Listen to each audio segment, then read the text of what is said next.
Hello and welcome to episode 215, 215. I can't believe it, of the Veeam Community Recap. And what? It's both Maddie and me in our normal bases. That's a rarity nowadays. Uh, Good afternoon, Madalena. How are you doing today? Good day, Rick, and good day, community. I am doing well. I can't believe we are actually in normal circumstances. After a few weeks, we were on the road, on vacation, on everything. I think at least 3 weeks we had like not very normal Two circumstances, but special guests, one post only, no video. You name it. We've exactly. had it all in the last Yeah, a lot of good 3 weeks. stuff. I won't say that it wasn't because we had Vimon and then I was in Rio for the Web Summit and then VUG Brazil in Sao Paulo, which was amazing. We had a lot of attendance and you had a lot of events happening Two as well. So and I needed a any vacation. I took the week off too. I mean, I did the recap with Jay, but yeah, I needed a break, and so did you. You needed one too. I did as well, so it was pretty good to take a week off. So, also thank you, Johan, because he supported our recap in two occasions, 2 weeks in a row. So, thank you, Johan, for that. But yeah, a lot of good stuff, and the community has been super active as well as always. So, but yeah, we are back to normal, and we have a lot of good content to discuss today, right? Indeed, and another thank you to Johan for joking for helping us with the two recap episodes. And a funny thing we'll share with everyone. We forgot to take him off the chat, so we're preparing for this week's episode. He goes, "I don't think I should still be on," and so we had to take him off. But hey, I would have held on there for any interesting nuggets. But no, Jay, you did the right thing. All Yeah. right, we've got a lot, Maddie. We're breaking the rule in a new area this week. So We always find a way to we break the found a rule, way to right? broke it to break it. Yeah. So let's get into it, and we're gonna start with Shane with something he wrote up about V13. It's kind of funny because you and I both identified this one as one to highlight. Yeah, and actually, before we start, it's a great one. But before we start, I was just doing some research on what is available out there on the internet. And I just put in Google VBR V13. I think I had like almost all, like 90% of the articles are at the community hub. I was like, Mm-hmm. wow, that's amazing. But yeah, today we picked up Shane's one. So let's talk about it. He's showing us how to do initial setup and then configure Vim backup and replication high availability. And it seems like, there will be a second part as well where he will show how to perform a quick failover. So that's good. And now what drew my attention in is some very important information he's sharing in the disclaimer, actually. First of all, this is a beta, so some things might change when GA. But the most important part, in my opinion, in here is where he explains, the intent of HI. It actually provides you with redundancy in case the host on which the primary VBR is on, or if a VBR physical server goes down. And the second VBR node would then assume primary backup duties. And what enabling HA does not do is cover you in case of a whole site one loss. So you may have a second VBR node, but your source data would be offline. So all the jobs being performed by VBR node would fail. So I think that's really important information there. And the Veeam feature you need in that case is Veeam replication, and the second standalone Veeam server used solely for replication being housed in the replica site to be able to perform all your DR tasks. And then, of course, he's just showing us all the steps on how to do the initial setup and the configuration of high availability and with all demo and stuff. But really, really great one. And I'm really looking for the second part. What do you think about it, Rick? Well, I think it's fantastic. He's walked through the HA part already more than I have, and that's fantastic. And you can see, how the primary and secondary clustering nodes work, and IT pros who have done HA apps, every one of these is a little bit different. And, Mhm. those of you familiar with Veeam now, you'll quickly see that Shane is also showcasing some of the new user interface things. And I'll just tell you right now, some of these things aren't done yet. For example, that red X will have a proper icon. This is just a consequence of the beta right now, right? So you're seeing a couple of things new and as they happen. So really looking forward to part 2. And then I think Wednesday of next week, we're doing a deep dive call with our product management team with the Veeam 100. So that would help Shane and the others maybe get some of this content fleshed out a little bit. But yeah, you're right. The community right now is the place for V13 info. Good stuff. Thank you so much, Shane. Totally. All right, next up, Teemo. We don't call his name enough. This one's a good one. All right, so he's talking about the agent for Linux and DKMS. I don't even know if I know what that acronym stands for, or Yeah. Prebuilt. And Madi, what kind of takeaways do you have on this one? Well, Dynamic kernel module support. Thank you, Teemo. so first of all, this was actually discussed at one of the user groups in Belgium. I think that was like at the beginning of May. Um, Christoph organizes really good, Veeam user groups, and he's bringing good speakers as Teemo. So this was a discussion they had in there, and as per his article in here, he said there was a lot of confusion as well, so he kind of tried to clarify within this topic. But yeah, he's discussing Veeam Agent for Linux deep dive, specifically around Veeam change block tracking driver. And he says, okay, now CBT driver allows us to do 2 things with it: create snapshots and on block devices, and then create a tracking of the blocks that are changed between backups. And of course, this improves incremental backup, as we only need to read the change data.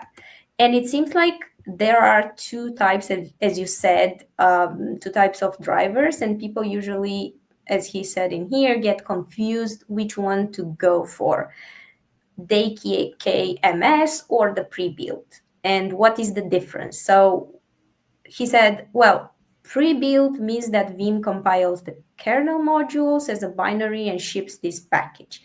DKMS stands for Dynamic Kernel Module Support, as you said it earlier, and it means that the package contains the source code, and the system will automatically compile the code when a new kernel is installed.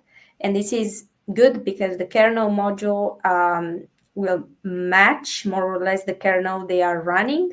And then Timothy takes us over advantages, disadvantages of both, and when to go with one or the other. And he gives a very thorough explanation in there. I'm not going to get into details, but if you are interested in this topic, this is a great article, a great post with a lot of information. So thank you, Timothy. It's pretty cool. And what are your thoughts on this one, Rick? Well, this is going again, so we're 2 for 2, and people in the community going deeper in something than my knowledge. But I think this is really one of those things that come up when organizations do more advanced things with Linux. And these are one of the questions that some of the Linux admins are going to raise about the Veeam agent. How should we do it? And I like that he has both of them identified. Really good stuff, Teemo. And for those of you, getting into this, especially when you're thinking about these, I'll show you a picture again of this is like with the DKMS, and then this is with the Veeam default, right? So you can have this type of, certificate view. And I think when you get into these types of decisions, these kind of pros and cons, really good stuff. So thank you, Teemo, and please keep sharing stuff. Absolutely. And I think I just want to say one more thing in here is like such a great practice. It's one topic that you discuss at the Veeam user group. It's an offline event, and it's just like 20, 40 people present there. But what a good practice after you discussed it in there to come to the community hub and share it in here, so many more users, customers, and partners are having access to this information that can be super useful. And it as he said, it creates confusion amongst many. So why not bring the light to the community hub? So thank you for that, Teemo. And it's awesome, even in Christoph's write-up from the event, like this discussion, inspired not just the article, but really brought the whole team up. So that's fantastic. Absolutely. Thank you, All right. guys. And next up is one of my favorite folks, Steve Hart. Steve Hart talking about the data integration API, file scanner, and malware with LOLBAS detection. And what is Steve Hart up to now, Madi? So not only that he is the expert on beers, and he is, kudos to that, he's also expert when it comes to scripts. We have Steve all the time in here. I haven't seen him in a long time, but I'm sure he's keeping himself very busy. Veeam keeps him busy. But as always, some great scripts. This time he created a Python script that scans the mounted backup file system for suspicious files by comparing their hash values against known threads stored in a local database. And this database uses data from Malware Bazaar and the LOLBAS project, a catalog with legitimate Windows system binaries that attackers often abuse. And this script, he says, could detect such files when they appear in unusual locations.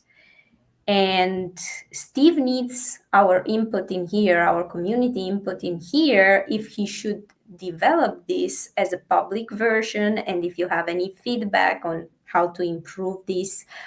So that's how he starts actually this post. I need your help in here. So please, community, go and give your feedback, give your input. I can see Marcel's vote is 4. So that's great. Thank you, Marcel. 1 vote for the public version. Yeah, and so this is actually really cool. So I've heard of LOL, living off the land, but the binaries and scripts is basically then how they do that. So this is very, very interesting. And, Steve now has a role in our product management team, so you can think about why he might be asking these types of things. I think this is fantastic. And again, it's just another perspective, another way to find some of these behaviors that may be on disk or elsewhere. And then just to highlight, these are from mounted files within the Veeam backup. Okay, so you have this really powerful way to look at the data under management by Veeam and get these types of questions answered. So I think it's fantastic. I am gonna +1 that to Steve, but I got to think of a good way to say it. So because I have some kind of sideways ideas on this, but this is fantastic, Steve. Keep posting. Love this stuff. Absolutely. All right, so now we're going to go to Vanguard Blog Spotlight, and we're going to break the rule there. All right, we're going to actually focus on 2 things. And this one is a pickup on my side, and I want to highlight that Kasten version 8, Veeam Kasten for Kubernetes version 8 has been released this week as part of Red Hat Summit, so there's some news around that. But Muhammad is picking this up as well, but talking about it on using Kasten and OKE. And this is just I think Open Kubernetes, if I'm remembering right. But Muhammad at his Archtonic blog never ceases to be super deep. And the funny thing is he does this across so many different parts of our platform: Kubernetes, Veeam Backup and Replication, Microsoft 365, cloud stuff. This guy's everywhere. There's nothing he can't handle. But always good to see Muhammad putting out his good stuff. He became a regular on our VBS section, Indeed. So good job, Muhammad. And I think this is kind of a serious, because I can see he has a bunch of the Kasten. Yeah. So here's installation and troubleshooting, and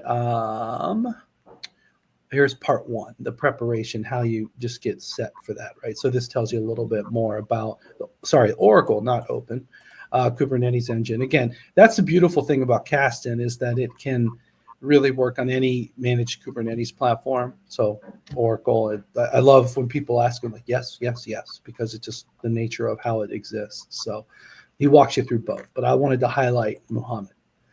But we are breaking the rule in Vanguard Spotlight with kind of a tricky post. And what caught your eye at CRN? Well, first of all, we have to say that in order to be able to read this article, you actually have to create an account. And Yeah. Rick encountered few challenges in the process. So, so Yes, yeah. it was really frustrating. I'm trying to make an account here. I have a CRN at other, like not the UK one, Mm-hmm. but maybe that was the problem because I tried to make an account. So this is one that you have to have an account to read the full, um, the full post. But there are two things I want to highlight here is that uh, we have one of the vanguards, Mm-hmm. Ian, and then also I got to meet this week. I got to meet this gentleman up here, Gurdeep from the UK, and just it's incredible what both of these folks are doing, honestly. But you, since I don't have an account, you got to read the whole article. What kind of things are mentioned in here? I think I kind of picked Ian's part because we are focusing on the VBS, but I read also the other two partners. So we have one from Covenco and the other one Summit. So both points of view are very interesting to read. So you're going to have to create an account if you want to actually go over it. But yeah, Ian was interviewed by CRN together with these other partners, and as many or few knows, Ian works for 1111 Systems, and his answers basically reflected how the Veeam announcements would impact his company. And there are some questions in there that CRN asked. One of them was like, what are your key takeaways from the event? And I can see they kind of selected pieces of the answers. One of the things that I think it was interesting in his answer was the keynote showcased a strong commitment to innovation, new products, new solutions. And I saw kind of similar answers from the other two partners, which is great. It means that Veeam is doing a good job in terms of innovation. And then he was also asked from a partner's perspective, what did you make of the announcements? And my favorite part of the answer in here was the focus on security and tools like the new DRMM capabilities strengthen the overall data resilience message. So it's great that, the data resilience message is kind of understood, perceived by everyone in there. And then, was there anything you were expecting to hear that was left out? And it's so like all three partners answered. I think everything important was covered. So I think Veeam has done a great job with that. Of course, there are from different partners, maybe they want a little bit more of this and this and this, depending on their business needs. But overall, in terms of like important information, I think we covered it. So great job, Veeam. And then, yeah, there are a few questions related to some of the things that our CEO Anand mentioned. And what did you make of Anand's comment? Resilience doesn't come from tech alone. It's about how we use that tech to build speed and confidence. And I like what Ian said. We integrate the tech with other services like security, networking, storage, and build comprehensive solutions. It's about partnership. And Veeam was always about partnership. So spot on in here, Ian. And I saw like in different various forms, this partnership idea, it's also kind of covered from the other two partners. So definitely is important for our community if they have the time and the patience to create an account to go read this article. Yeah, I may have an email that works to reset my password. We'll see. But big thank you, Ian, and it's also it was really great to meet you, Gurdeep, this week as well at the partner meeting that we had. And they need to be prepared. That's right. And I think the one kind of other thing that is super important to this, it's okay to say, I need a service provider to do these higher level things, and that's one of the fundamental concepts of the data resiliency maturity model is sometimes you need to secure extra engagements like through a service provider to get there. So this is a fantastic article, and there was a separate one. I don't know if the other one had a membership requirement, but we wanted to highlight Ian's presence here and his feedback. So thank you, Ian, for doing that. Totally. All right, first time we broke the special department rule, and we did so in spectacular fashion. But we want to walk through a couple other special department news elements, and Kirsten is talking about Veeam Data Cloud for Entra in the product update section. So basically, this week, because next week it's a week without VUG events, virtuals or in person. It was so busy the last 2 weeks. It's okay to have a gap. Exactly. Yeah. But the week after, no worries. It's going to be full of it. So product updates, though, section was busy. Kirsten kept herself super busy with some posting here. So what I want to say is just like, I know this have been already like probably 2 weeks since they were posted, but they are still very actual. So there is the Veeam Data Cloud that now supports Microsoft Entra ID. Veeam Data Cloud now also supports backup of Salesforce data and metadata. Veeam Custom version 8 now available. So all these posts, and I think she did one for yesterday. I saw it, but I did not. The CrowdStrike app. Yeah, the CrowdStrike one. Yeah, exactly. Well. So, yes. But just a big reminder to everyone, this product update section of the Community Hub really is this kind of, it's not real time like Help Center, right? So we roll this out a little bit, and we have these filters here on the side. But this is a great way to kind of just check in with Veeam and get a straight story here on what's happening with some of the products. And Kirsten's doing a lot over there. So thank you, Kirsten. Yeah, also like, it's really good because it's just like an overview of it. It's not all the information. You can just see like the new features and just the short overview, and then you get the links to different resources that are actually very relevant for the subject. So it's everything centralized in a small post. So I think this is fantastic. So thank you, Kirsten, and thank you, Edwin. I know Edwin has been very busy, so Kirsten was more in charge. So yeah. Yes, awesome. Great Thank stuff. you. Thank you, Kirsten. And especially, honestly, to an extent, this is also work that you have done as well, Madi, to get the product updates kind of, activated. And really, we've had 29, updates that we've documented here, and some of them include many things, obviously, but barely a year or so. It's just a nice, clean read. No, it's not even a year. We not even. Yeah, the process longer, but it's live since the beginning of the year, I think. Of this year. Yeah, that's right. Yeah. So there we go. The return of Veeam speed. Yeah. All right. Last up in special department is a new segment in Veeam University, it looks like. So, yes, I'm sure many of you already noticed. Basically, Veeam University has been migrated to the Community Hub. It's a temporary thing because the other platform was deprecated. So the team is working on creating a website with all the necessary resources. So probably in a year time, it's going to be moved to a different website. In the meantime, everything Veeam University is going to stay with us. We are working with the university team to get everything together in here. We are still actually in the process of it, but everything related, all the information is now here and it's live.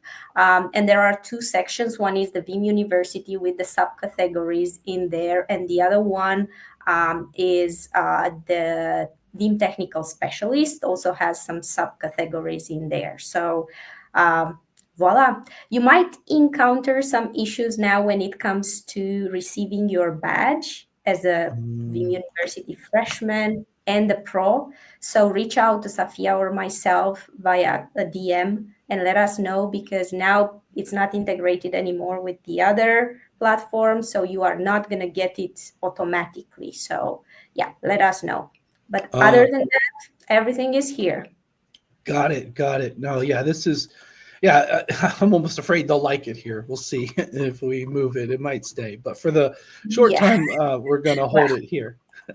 I'm just passing over what I heard. We're just relaying what we're told. Yes, exactly. I cannot read the future. Yes, I cannot. who knows? But just a reminder to everyone: if you go to the main part of the community hub, the university tab is right there. So that main widget will get you started. So, if you're new to Veeam, this is a great place to start kind of getting some per product or other things. There are other parts of our business that put this as part of the customer journey, but wherever you are, if you want to just kind of check in and learn up, this is a good place to go. All right. Next up, believe it or not, we do have Who's New, and thank you, Sophia, for preparing this. And here's the crazy thing. I did it last week, and we had 500, but we didn't do it in several weeks. But we had 182. That's a really solid week. Can you see any pattern in there in the names, like any region, any country? I think we had a lot of VUGs really, and that probably a lot of virtual, as you said. And we had the Africa French speaking. I'm seeing some names. We're having it tomorrow. That's tomorrow? Okay. That's tomorrow. But we had so many others, so I believe probably all that brought this high number. So thank you all, leaders, and Yeah, it's a pretty balanced global spread, honestly. So looking good. Some of these are kind of funny. Let's see what Sophia picked for coolest usernames. She has picked Pure, Unit Per Ohm. That's actually kind of funny. Tomb Zero, Tom Zero, Anon, and Matrix 2025. And Alfred's pick, Mr. Immutable. That is cool. That is a good one. You get a badge. That's fantastic.